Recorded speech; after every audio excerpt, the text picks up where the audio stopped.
Dogs Podcast with your hosts, Blake Reneker, Justin Charles, John Nye, and Josh All. What's up, Browns fans? Welcome back to another episode of the Dogs Podcast presented by Omaha Steaks. We're here on Wednesday before Thanksgiving, just coming to you guys with a preview of the Broncos game. Got me, Josh, John, Justin, and Kenny Mack is joining us today to preview the game coming up this weekend. We're coming a little early because of the holiday weekend, so just trying to get everybody some Browns content as you're driving around doing your family stuff this weekend, and that's what we'll be doing as well. So before we dive into everything, remind you guys, if you're watching on YouTube, please like this video, subscribe to the channel, and follow us on the socials, TikTok, Twitter, Instagram, Facebook, all that good stuff. If you guys want more dogs content, head to jointhedogs.com, become an official Dog Pack member. Get in there now. We just had somebody sign up today with the free membership. Get in for the Discord this Sunday. You guys want to be there this Sunday afternoon when we're all in there watching the Broncos game, chatting it up, having a good time. It's a lot of fun. So with all of that being said, and I just kind of rolled through that stuff quick, Justin, let's dive to you because you weren't with us Monday. You're not feeling good. You've been under the weather, and would love to hear your feedback from the Steelers game. All right, guys. Well, bear with me. My voice is a little shot, a little under the weather, but what a great game. What a great atmosphere in Cleveland on Sunday. I commend all Browns fans that were at that game. I was so proud. Just seeing Nick Chubb and Jimmy, it just, it was a great day. Pulled out a win. I do want, I had a few days to just think about things though, and just reflect on some of the things that I've said the last 2 weeks, Baltimore fans and Pittsburgh fans. And, I just wanted to take a minute to maybe apologize to absolutely no one. Yeah, let's go Cleveland. We did it, baby. Let's go. MGK, my city. Yeah. Let's go on a little streak here, but that's all I got. My voice is still really shot. I don't know if that's probably the most I'm going to bring for you guys today, but excited to be in here in the group. Hopefully be back in the studio on Monday, over 75% or so, but let's go. Good to be here with my boys right now. Oh, that was beautiful. That was, man. We missed that energy on Monday for sure. No Conor McGregor reference. I was going to say, no Irish accent, though. I wasn't bringing all that.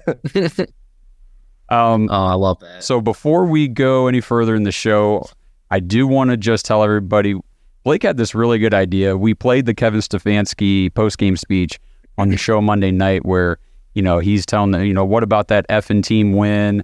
Whatever it effing takes. And that's kind of become the motto, honestly. So Blake had a great idea. We came up with a new t-shirt design. It's on our store. We don't talk about our merch store very often, but if you go to thedogspodcast.com/shop, you can get the new Cleveland football, whatever it effing takes shirt from the Dogs Podcast. And actually it's perfect timing because right now, the vendor that we go through for our swag, they're running a Black Friday, Cyber Monday sale.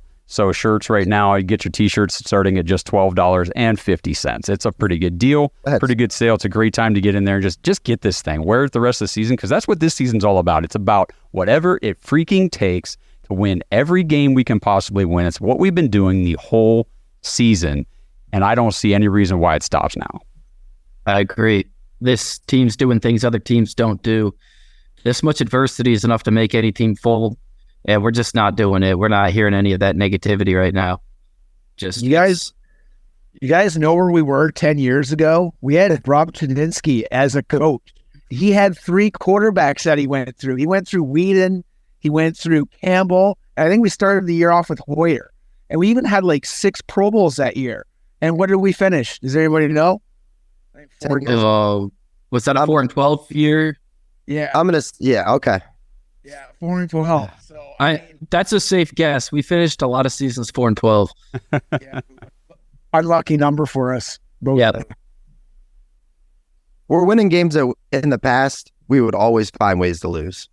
That's what I've taken away from this year is those games that come down to field goals or just big stops or key plays.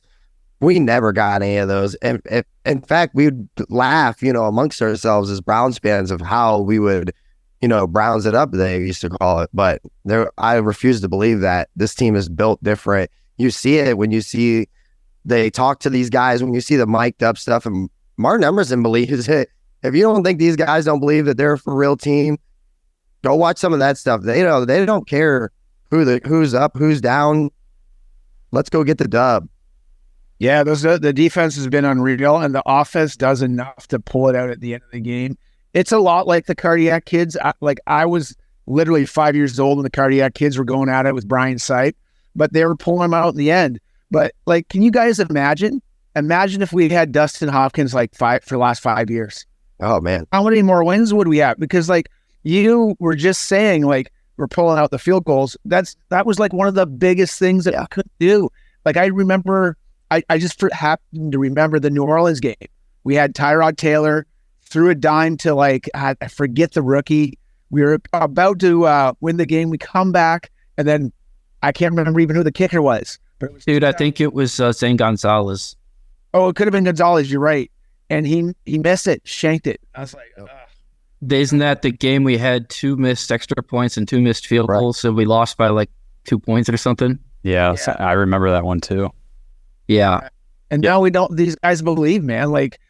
When you have a kicker and he can hit his kicks, you can just see it elevate. As good as our defense is, they know that if they get to that point, they're going to win the game. Right. Even last year, think about just last year, Chargers game, the Baltimore game.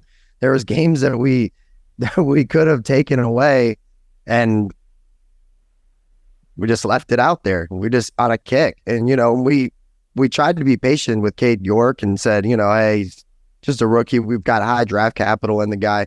I've never been so thankful that this management made that decision, because I don't know at the time I was glad that they kind of did, but I didn't know what we were getting. So I just didn't want it to be another situation where we're bringing in another guy because he lost the kicking battle. And they basically just were like, hey, we're going to try to get anything we can out of this guy. Awesome move. It's very, even though I'm still nervous every kick, deep inside, I'm like, this is going in and it's exciting. It's no doubt. It's totally different. I mean, you talk about these defensive guys believing. I mean, Greg Newsome posts on Twitter, I can't believe I'm playing with the best cornerbacks in the league or something like that. And it's like, yes, you absolutely are. This group of secondary guys is absolutely outstanding. I want to shout out Jason B. I don't want to use your last name because I don't know if you want me to, but he sent us in a voicemail, and we're not going to play it on the show because I don't have it queued up, but that's because it's all over social media. He sent us a movie trailer, voiceover type thing for the Browns defense this season. And I listened to it. I was like, this is freaking awesome. So I actually sat down and just real quick made a movie trailer video with it. And I'm not playing it on the show here because YouTube's really stupid about copyright crap and stuff. So if you want to see it, head to Twitter, Instagram, Facebook, TikTok. It's all over our social medias. Check it out. It actually turned out pretty cool. I mean, the voiceover is legit. So Jason, thank you for sending that in and the inspiration of that voicemail. It's epic. Really cool stuff. I watched it today. It's epic. I showed it to a couple of people and they're like, this is badass. And I was like, yes, it is. Yes, it damn is. Yeah. So, hey, and if you guys want to send voicemails into the show, we'll play them live on the air. Go to thedogspodcast.com. Just tap the voicemail up in the menu or in the drop down on your phone, whatever you guys want to do. Kenny leads them all the time. Do my best. Yes, you do. You do a great job. Oh, well, you guys want to talk about this, Broncos game coming up? We got a game on Sunday. I suppose this would be Super Bowl number 11 for the Browns this season, according to all the idiots. Yeah, Ben Roethlisberger and all the idiots online. So, hey, every game's a Super Bowl. Let's win them all. Yeah, no kidding. I don't know what to expect from this game because you go through two very emotional games and you would expect a letdown from the Browns, right? But if you take a look at the Broncos, they lost 2 nail biters. And we've been in that position, where we've lost 2 nail biters in a row. We think that we're going to be in the game, and it's a letdown. And it seems like it's going to be a letdown for both teams. So I'm almost thinking in my head, just without looking at the stats, just based on the emotional factor, we're going to have another like 13-10, 16-13, like grinder out game again, because that's what the Browns do. But if you take a look at the Broncos, they've lost a lot of close ones and been in some close ones. So, I mean, if history's got anything to say, that's what it's going to be. I agree with you, Kenny. I completely agree with you. I think it's going to be another really, really tight, close game. You have the Browns defense going up against another I think they're a very good defense, and they're playing very, very well. They're building this win streak that they're on off of their defense. It's not like their offense has gone out and just blown up. They've been taking down some very tough teams, at least historically, the past few years, tough teams. I mean, they've beaten the Chiefs, Buffalo. I mean, they're kind of emotionally riding high right now. It seems like things are going well.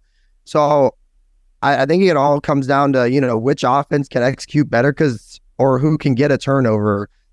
And this is a winnable game for the Browns, but this isn't like a gimme like we thought it was going to be maybe a month ago or even 6 weeks ago. We looked at this game and went, man, Denver, they suck. Anytime they go, you go out and you let another team drop 70 points on you, you kind of become the laughing stock of the league. And then that one game morphs everybody's mindset and thought perception of you for the rest of the season, where it's not necessarily the reality. I mean, Denver, like you said, they're coming in on a 4-game win streak. They started 1-5, and now they're making their stance for a playoff push and everything. So, they're a tough team. I wouldn't consider them a high-level team, but they're definitely not bottom tier like we thought they might be. And the thing that worries me about Denver is their defense is tied for second in the league in takeaways on defense, and we are still down at the bottom of the league in giveaways on offense. So this is one of those matchups where if you just look at those two things, it concerns me because our offense has been very turnover prone this season, especially with backup quarterbacks in the lineup. And their defense has been really good at forcing offenses to turn the ball over. Yeah, I mean, the other thing is I'm just going on without stats again. Like, I've been on this planet for 48 years. And what I meant to say in the Discord the other day was I think I've only seen them win twice in Denver. I know that in my lifetime they've won more than twice against Denver, but they don't win very much there. And I'm not feeling very good about that. Another place that they never play well is Tampa for whatever reason. And they just seem to have that inability to win there.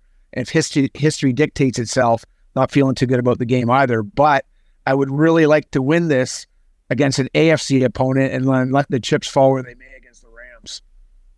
Yeah, I mean, I think it's so hard to predict because we went up against the Ravens. It was the number 1 and number 2 defense, and everyone kind of predicted a typical AFC North battle, and it ended up being both teams scored 30+.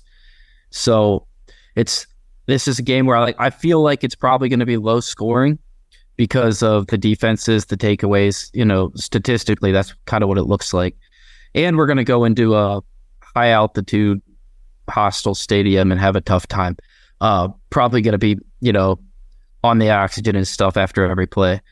But man, I would think we're winning a close one. I just think we do whatever it takes. And well, I mean, if you take just a look at the offensive rankings now, because I just pulled it up while you were talking, we're number 21 offense, they're number 25. We're number 1 on defense, they're number 30. It's just taking the ball away, which sucks, which they're really good at, right? Right. We're 27th in passing, they're 25th. And we're number 4 in rushing, they're not number 50. I mean, if you take a look at that, we pretty much have the edge in everything. But again, if you turn the ball over like you did against Pittsburgh, then you don't win. Exactly. And I think we could run the ball on this team. You would think based on the numbers that we're going to be able to run the ball on them. And once we establish that kind of opens up the playbook a bit more. That's something we didn't have against the Steelers. So it remains to be seen, but I do think we're going to run the ball quite successfully against them, though. No, that's a great point. I do think that running the ball is going to be a lot easier this week compared to how it was against the Steelers. That was absolutely horrible to watch us continue to try to do it, but we really didn't have a choice. We had to keep just trying to grind it out, grind the clock, and play keep away as much as possible, although we weren't able to pick up first downs. But running the ball, I do think is going to be better this week, and that should open up. I think Kevin's going to continue to keep, the passing close to the line of scrimmage. Again, DTR only had 4 passes over 10 yards the entire game against the Steelers. Maybe he throws a few more, but I don't know. I think they're going to keep it close. I mean, David Njoku had 15 targets, and I'm guessing they were all 15 probably within 10 yards. I can't remember if anything was further downfield than that, but he came out and said, it's all on me. I can't be dropping the ball. I can't be making those mistakes. So it was good to see him, do the FaceTime with Kevin at home, getting ready to jump on the jugs machine. That was pretty cool. Yeah, he's just got to dial it up a little bit when that kid's got a rocket arm, right? But yeah, on the offense, good point about the rushing. Like, where's your money right now with all the injuries? It's the offensive line, and it's your 3 guys in the middle. It's Teller, it's Batonio, and it's Posick, right? Those guys, we got to use them. They're big money makers. Run behind them. They're getting the big bucks for a reason. Then the other guy making the big money is Amari Cooper. So let's get him some slants, whatever we have to do to get him going, and then hopefully get 1 or 2 bombs to open it up a little bit, because I like the way DTR fired that ball down there at the end of the game. Like, those were hard slants, hard come-ins. Let's get that going. I mean, maybe he can build on that so they're not creeping up on us on defense. And maybe they're the 30th ranked defense. Maybe they've been susceptible to some screens too. So get that going. Yes. Justin, I see you smiling over there. What do you got? Man, I was just in the chat, and somebody said I ran into him at the game, and I was like, oh boy, I'm like, at what point of that did that happen? He said outside the stadium, I was in an astronaut outfit, and I was like, holy shit, yeah, I'm pretty sure I just walked up and said, dude, that is awesome. I can't recall exactly the wording, but I'm pretty sure it was something I can't say on YouTube, but yeah, absolutely. That's very cool, man. Great outfit, great Browns outfit. He was in an Acid Brown suit. I mean, it was awesome. Yeah, he's in the chat right now. Hey, brother, Section 512 or pregame, just holler at me. have a little beverage together, maybe a pregame cigar or something. I don't know, yeah, no, that's all I'm smiling about. Very exciting. Well, I was looking in the chat too, and of course we got Fatal Gnome with us. He's one of our Dog Pack members on Patreon. He's always in Discord with us. He just did a super chat, said this team this team defies history. The culture had changed. Next man up, whatever it effing takes. Total team buy-in, and that's exactly what we're seeing. Go ahead, something John. to point out with that, you're 100% right, and it makes me think the Browns might not have the best historical record in Denver, but this is a different Browns team. Yes. Starting with the culture, but I mean, everything about it, the locker room, the buy-in, the trust, the camaraderie. We're just a different team. We don't have a 100%. We're not the old Browns. We don't have a good history against the Steelers, against the Ravens. We don't have a good history against teams that are as good as the 49ers. Like, we don't win those games historically. And this year we are. So the tide is turning, things are changing, and it's just good to see that continuing each week. So real quick, before we move on though, Browns fans here in Ohio, I want to talk to you guys about Caesars Sportsbook. They're running new sign-up offer. You guys don't want to miss this. New customers can get their first bet on Caesars up to $1,000 by using our code DOGS1000 when you sign up. Not only is your first bet covered, but you'll also be directly supporting our show. So if you haven't joined Caesars Sportsbook yet, now's the perfect time to make your move. Just remember our code DOGS1000 during sign-up when you place your first bet.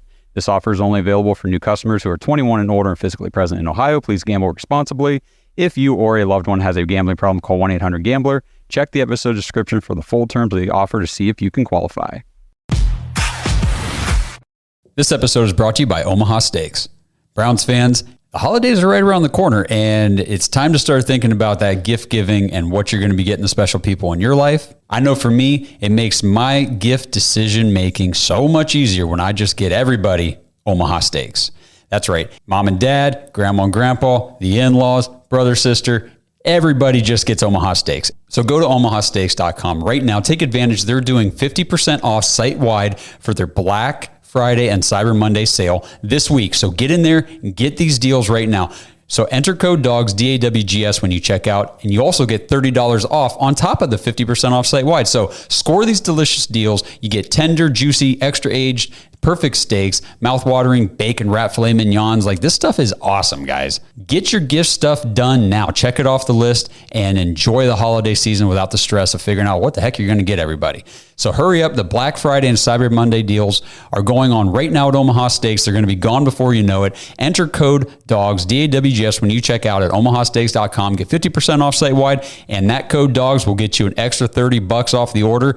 That's our little holiday gift to you. And you know what? It's the perfect gift. They don't just open it once. They open it every time they pull it out of the freezer to make another meal. So visit omahasteaks.com and save big with 50% off site-wide. Plus, use our promo code DAWGS, DAWGS, when you check out and get that extra $30 off your order. It's just our little holiday gift to you. So get your orders in now. Minimum order may be required. This episode is sponsored by Factor. Browns fans, get started on your New Year's resolutions with Factor, America's ready-to-eat meal delivery service that takes all the stress out of meal planning and sets you up for success here in the new year. Skip the grocery stores, all the prep work, and the cooking fatigue. Instead, you can get chef-crafted, dietitian-approved meals delivered right to your door. With over 35 meals to choose from per week, including options like keto, calorie smart, vegan, veggie, and more, plus they have over 55 weekly add-ons, you guys have a ton of nutritious and flavor-filled options to kickstart your resolutions. I've personally tried Factor's meals. They are incredible. I got a whole bunch of different varieties of things just to see what I liked, what I didn't, and I'm not exaggerating one bit. I liked them all. You throw it in the microwave, 2 minutes, and bam, you have a nutritious meal ready to go on the fly. And the nice thing is, when things get hectic, Factor is totally flexible. You can change your order up every week with plans from 4 to 18 meals per week. You can even pause or reschedule your deliveries anytime you want. So here we go, guys. Let's stress less over our meal times in the new year. Let's get Factor's no prep, no mess meals, no shopping, no cooking, no cleanup. Head to factormeals.com/thedogs50. That's all one word, thedogs50. Use code thedogs50 to get 50% off your order. That's code thedogs50 at factormeals.com/thedogs50 to get 50% off. Happy New Year, everyone. At Baker's, shopping with pickup and delivery is the same as shopping in-store. Same low prices, deals, and rewards on the same high-quality items. It's one small click for groceries, one big win for busy families everywhere. Start your cart today at bakersplus.com. Baker's, fresh for everyone. Restrictions apply. See site for details. Save big on your favorites with the Buy 5 or More, Save $1 each sale. Simply buy 5 or more participating items and save $1 each with your card. Baker's, fresh for everyone. So, you guys want to talk real quick about the guy who's going to be on the other side of the field, and that would be Russell Wilson. He's having a little bit better season than what he had in his first year in Denver last year. Yeah, let's talk about it. Okay, so go ahead. Oh, go ahead. Well, I was just let me throw out some stats. We got somebody. Is that John jumped off Zoom? All right, everything got messed up.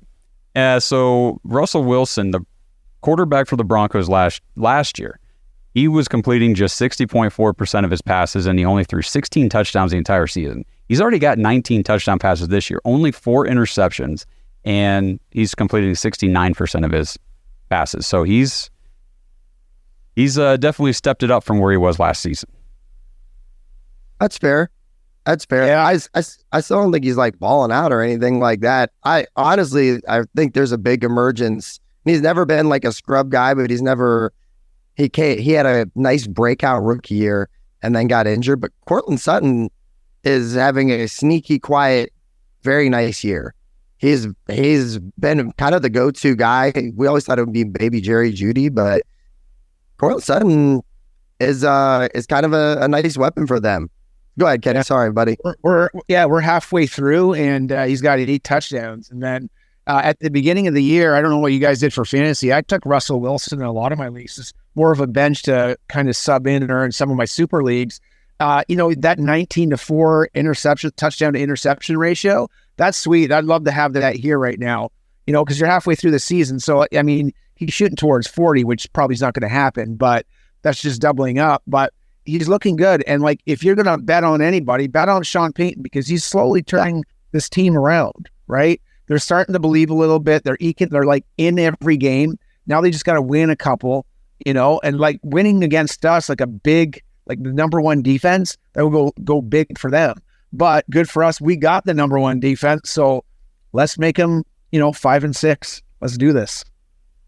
Absolutely. Totally agree. So I'm just kind of reading through the chat. DJ Kbex has some questions about DTR, kind of like the passing volume and things like that. I'm just kind of sorry. He's left maybe 4 or 5 comments here. I'm just kind of skimming, but the last one, DTR threw 43 times versus Steelers, probably double the amount most backups would get in one game. If you think about the Steelers game, I was talking to somebody the other day. I said the Browns are basically like running through the air with the short passes.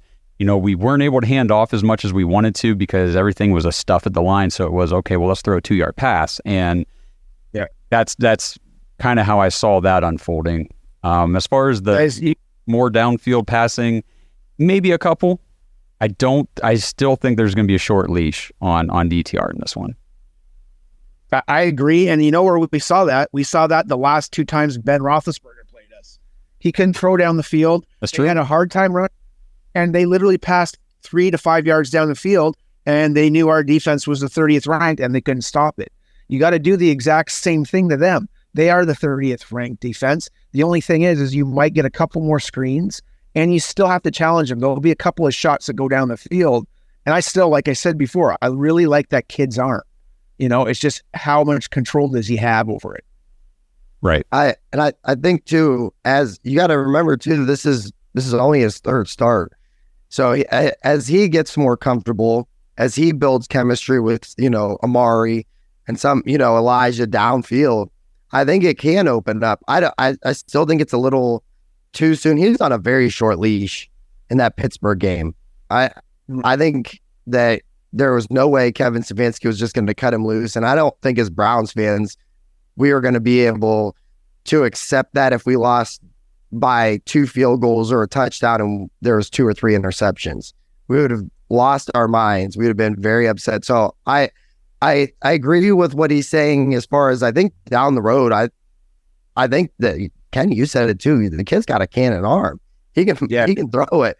It's just I think he's got to get more comfortable with game speed and then get some chemistry with these guys. And then the more that he gets chemistry and there's some trust built with the coach, I wouldn't be surprised at all if, they kind of let him loose. I mean, hell, they let PJ Walker just kind of go loose, Yeah.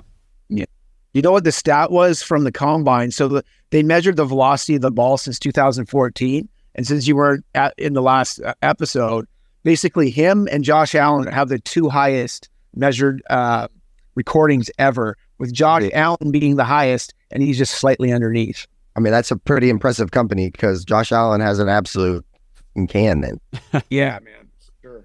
Yeah. And one thing, the DTR, we talked about this on Monday, he shaved over an entire second off of his average time to throw between the Ravens game and Steelers game.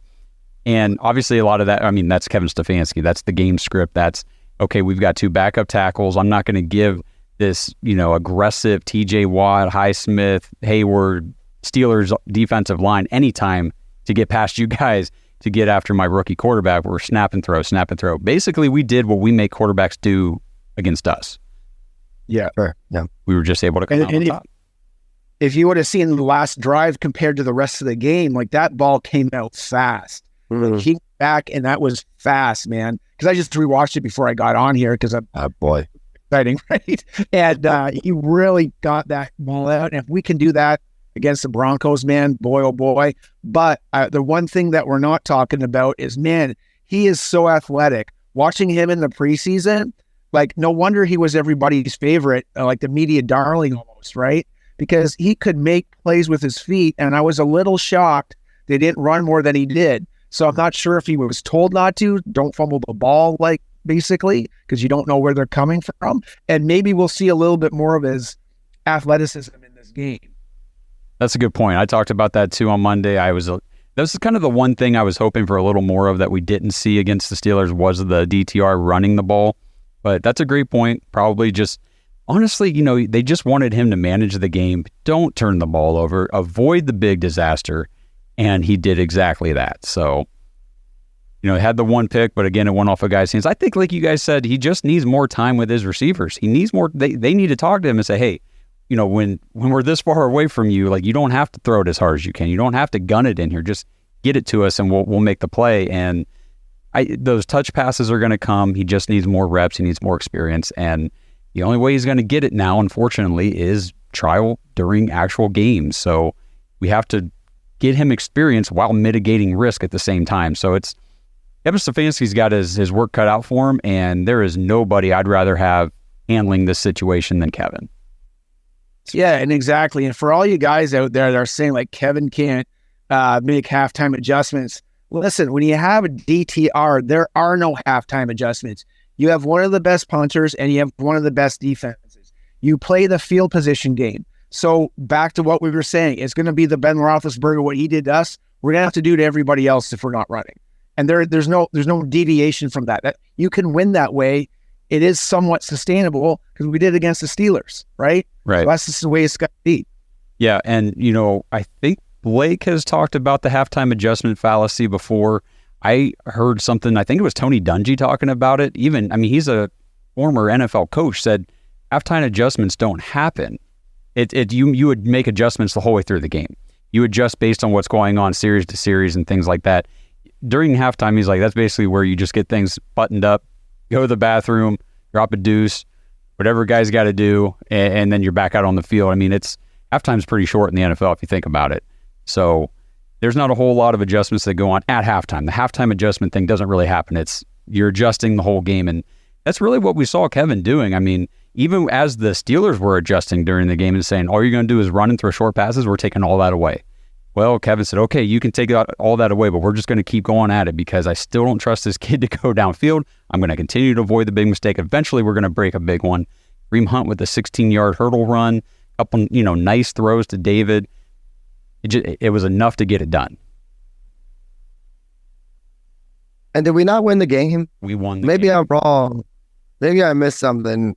I know fans are upset, but did we not win? Come on now. I know you guys talked about it on the show, and when I was watching, and I was just like, there'll never be any love for this guy. You either love him or you want him gone, which it's kind of criminal. But no, I agree. guys. Yeah, and when we beat the Cardinals, I thought we were 0-7 with some of the conversations that I've seen. yes, no kidding. No kidding.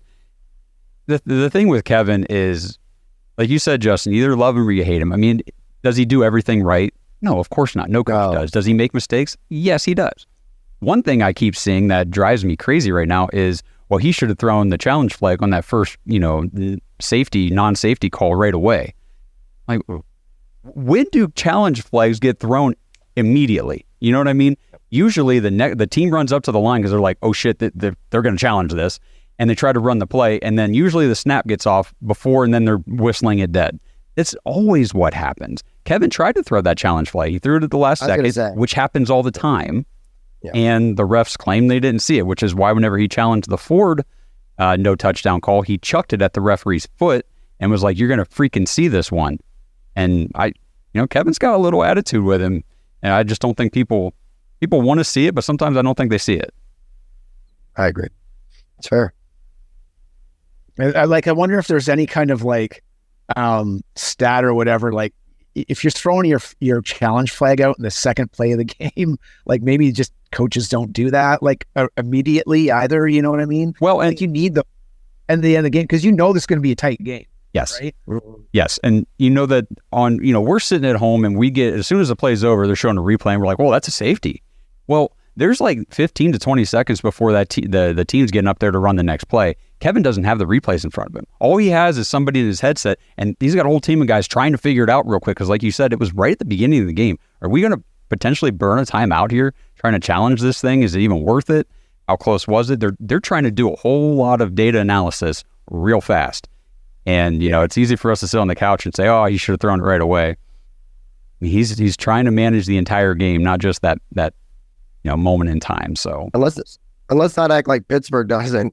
rush up to the line pretty quickly too, because they think that there's even a chance that it might be a safety. So it's not like this prolonged, there's a TV timeout, there's any of that going on in the stadium. Right. We're talking it's like 10, 15 seconds. It's quick, real quick. Next play's happening before the ball's hiked. So it's not like one of those things. It's very easy for a Browns fan to wake up Monday, rewatch the game and go, oh yeah, man, we got to fire this guy. He should have challenged that. Right. I'm telling you, in the game, maybe from a couple of beverages that I drank also, it's very fast. Everything's happening very, very quickly. And then by the time they put it up on the Jumbotron, it's real quick, and then they're pretty much getting ready to run the next play. Unless it's offense. If it's an offensive play, usually they'll stall a little bit. They'll take a look up there, but they got guys that are watching the play too in the booth. And I know it just blows my mind. Like, everybody seems to think that Kevin's sitting there with a tablet in his hand watching instant replay immediately, and he's got all the time in the world to sit there and say, well, okay, based on this rule and that rule. Come on, guys. He's doing the best he can, and it's not just him either. Like I said, got a whole team of guys trying to work on that situation. But, it is what it is. And the referees suck. They've sucked all year. They suck across the league. They've sucked against us. They've sucked against our opponents. It's just terrible. One thing that the NFL is really going to have to look at if they want to, I don't know, maintain their legitimacy, I guess. Yeah, Tom Brady had some scathing remarks about the NFL and how it's lost its quality, and how the reffing's been terrible. And I've even seen a lot of people just saying, like, the way that the CFL is going is better, because they they review every play, they review they review PI. You know what I mean? And now, guys, just before I go on here, I'm not saying the CFL is better. I am an NFL fan. I am a Browns fan. I'm just saying there's some aspects that they do tend to get right, and one of them is review is a big one. That in the CFL, that safety would have been reviewed and probably overturned by like an eye in the sky. And for some reason, the NFL cannot get this right. And the CFL is in bed like the NFL is. You can bet on it, and if you're going to get in bed with all the major betting companies, you got to get it right, because if you bet a safety, guess what? You should have had 2 chances and you didn't win, right? If you're whatever the props were or the point spread, if you would have missed by 2 points or a point, that was so obviously clear that was a safety, and they cost you a bunch of money, whatever it was. Last I checked, we were 1.5 point favorites, and the safety's worth 2. So, yeah, there you go. Right. Look at the numbers however you want to, but there it is. I guess before we get too far down that rabbit hole, because we could go all freaking day on how bad the referees are and whether it's real or not for them. You guys just want to talk about Deshaun Watson real quick? Sure. Deshaun Watson had his surgery. Team came out, gave out a statement, said that, the shoulder surgery was successful. Everything's looking good. He's going to be getting his rehab on Friday here after Thanksgiving, and he's by all accounts expected to be fully recovered and ready to go at the start of the 2024 season. So, that to me, that's just great news. Yeah. He clearly, when he's healthy, he can spin the rock and get it where it needs to be in an efficient manner. And his wheels are awesome. Like he knows when to run, right? And aside from the Steelers game, that was awful. But other than that, it's been okay. And he slowly was getting back. It's just super frustrating for everybody, because it's like a toy that you can't play with. And now we got to wait another half year for the guy, right? And I get it. Yeah. I agree, Kenny. You nailed it. I thought he was crawling back literally piece by piece. He was working his way back to at least a level where he was going to be able to take us pretty far with this defense. I thought that the upside was, I don't want to get too far ahead of things that we can't have happen now, but man, it was so encouraging and so exciting. And I'm still excited. Obviously we're still excited as Browns fans. We still have that defense, and who knows what happens with this offense, but I thought that they were building such good chemistry. You saw heroics in that second half against the Baltimore game, and then you find out he was already hurt, and he played through all that. Just very unfortunate, but great news that, successful surgery. Same thing with Nick Chubb. He had his second surgery. That's successful. They're hoping that he'll be back mid-season 2024, last I heard. So, the future is bright, Cleveland fans. Don't act like, this is it. Like, we have to win now. The salary cap is not, it's almost like Twitter. It's not really a real thing. It's just kind of what you want to make it. But we'll be fine. I'm very excited. We got a nice little core that we've built over the last few years, and they've developed, and we're gonna be able to roll with this thing for a second. So it's not like the window's closed after this year. No, and it's like Josh always says, it's people want to come to play with the Browns, right? You're either gonna want to come here because you want to play with John Watson, or you're gonna want to come and play with Myles Garrett. Yeah. Period. You're absolutely right. Great point. Yeah. I mean, and this year's like the best year where our money makers are like I said, they're producing. Like our middle three, like I think we said it last episode too. Denzel Ward is like he's balling out, man. He's having a hell of a season. The only reason he's maybe might not make a Pro Bowl or All Pro, he's not getting the interceptions because the quarterbacks literally have to throw the ball in the dirt. They don't have time, right? And then the next guys that are coming up, like Juan Thornhill's doing okay, but Grant Delpit's going to get paid. Like guys want to play with those guys. Is basically what I'm saying. Yeah, for sure. I mean, and I guess we talk a lot about this season, obviously, because we're in it, and I don't want to deviate too much away from that. But I guess we'll just take a quick second. Justin, you made some great points. Next year looks really, really beautiful as well. And I was thinking about the San Francisco 49ers. Like last year, they came in, they had a stellar defense. They had a top 3 draft pick coming in, ready to lead that team on offense, in Trey Lance. He breaks his ankle in the second game, like early in the second game, done for the season. All right, well, now we got to play our backup, Jimmy G. He gets hurt. Well, now we got to play our 7th round, Mr. Irrelevant. He ends up being good, pretty good, actually, lucky enough. But still, it's not like they just wrote the season off, after a couple guys get injured and said, oh, screw it, we just wasted a good defense. Then they turn around, they come back this year because they're ready to go. They still have a great defense. They've got the pieces in place, and that's exactly what we're going to be too next year. So I'm very excited for where this team is heading, and the way this season plays out is going to dictate a lot of how the offseason goes next season, and it's all very exciting right now. Okay, well, I guess before we get out of here, True Senpai here on the chat wants us to briefly talk about the game on Saturday. He's talking about Ohio State and Michigan. There is no other game on Saturday. So if you guys are Browns fans, but you don't really care about the Ohio State-Michigan rivalry, then sorry, you see my shirt, you know who I'm pulling for. Obviously, we're Buckeye fans, and I don't know. You guys want to give some thoughts on the game real quick? Well, got to pull it out, man. There you go. I'm an Ohio fan. I'm mostly a Cleveland sports diehard, but obviously we have a nice program in Columbus to root for.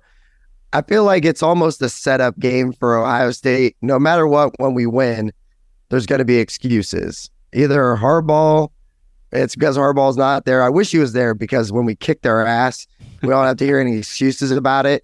But go make a statement. I feel like, everybody has kind of put down Ohio State a little bit, whether it's the offense. They're a nice team.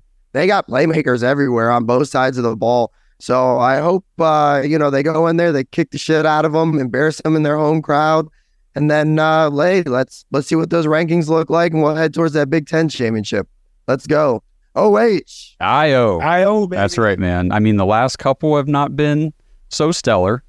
No. Buckeyes. The problem has been defense. And I honestly get my games mixed up. I think it was 2 years ago we played in Michigan, right? And it was the rain game with CJ Stroud and the boys. And it was one of those games where it was like, man, if it had been a nice day or just not rainy, I think we kill them because our passing attack was so prolific. It was unbelievable. And we got forced into basically being one-dimensional, and it just happened to be the one dimension they were pretty good at shutting down, and it's the way it goes. It's football, and I think our defense is pretty legit this year. I'm excited to see how they do. Like you said, Kenny, Kyle McCord just, it's tough. We've been spoiled, with Justin Fields and Stroud and Haskins before them. I mean, we've had some great quarterbacks at Ohio State, and, not every guy that you put behind center is going to be, a first-round draft pick. So Kyle McCord, I think he has progressed this year, though, which is encouraging for sure, because he did not look great to start out. It's a game where Marvin Harrison Jr. has to show why he's Marvin Harrison Jr. He's here to win us these games, and it'll just solidify his draft stock, capital, whatever you want to call it, for him personally, and he'll go down in Buckeye history by beating the Wolverines. And then, you just can't have the others. Stupid turnovers, silly penalties. Like, your head's so much into the game that you just do something so offsides. That's basically the way it goes. Yeah. I mean, they have everything. I find like everything's on them right now and not really on us. I don't know if you guys are getting that where you guys are at, but it almost seems, I feel like we're the underdog a little bit. And usually when it's that way, it's better for us to win, but we'll see what happens. Yep, we will see what happens. So it's a great weekend for football. Can't wait for it all. And unless you guys have anything else to go, I think we're going to wrap it up. That sound good? Sounds wonderful. All right. Well, Justin. Everybody have go ahead. No, you do it. I was going to tell you, just get healthy, man. You got to get better.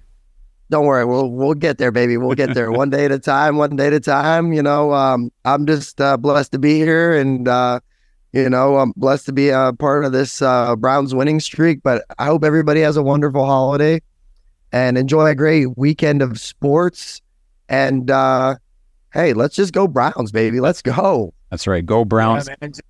Pull this out. I want to say one thing. Big shout out to all you guys supporting me from the November program. Yes. Yep. Thank you, everybody. Oh yeah, Kenny. Every year, and I appreciate all you guys. I'm a cancer survivor. I've been out of testicular cancer for 12 years. I got to ring the bell 11 years ago now, right? And I'm discharged from the program. When you have that specific cancer, there's nothing you can get out of it, right? But the main message is it's just for males to take care of themselves, because males end up dying too unhappy and too early. And so this is just like a notice for you guys. Take care of yourselves, right? And raising that money for Movember, you should just read what they do and all the programs that they have, right? And that helps a lot of people get along, right? There's a suicide prevention, mental wellness. It's all there. It's all together. It's all attached. Just make sure you take yourself. Love you guys. Appreciate everything. Love you, bro. That's awesome. Wise words. Great man there. Great man. Yep. Right. So if Blake's still out there in the chat, I'm not sure if he is or not, but drop that Movember link in the chat for everybody. And it's on Twitter. If you guys need it, you can find it. Let us know. Just want to remind everybody, the whatever it effing takes t-shirts, Black Friday, Cyber Monday sale. Go get those now. Wear them proud this year. This team is doing some things.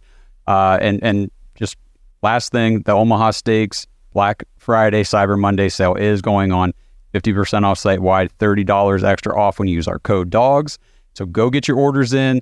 They make great gifts for the holidays. I get everybody in my family Omaha Steaks. So take care of everybody and give them something that they can use, into the new year, not just one day. So I guess that's it. Let's go. We'll wrap it up. Go, baby. Appreciate everybody joining us today. Happy Thanksgiving. We love everybody out there. Thanks for supporting the show. JoinTheDogs.com. Do the 7-day free trial if you want to do Discord with us on Sunday for the Broncos game. Let's go Browns. Let's go Brownies.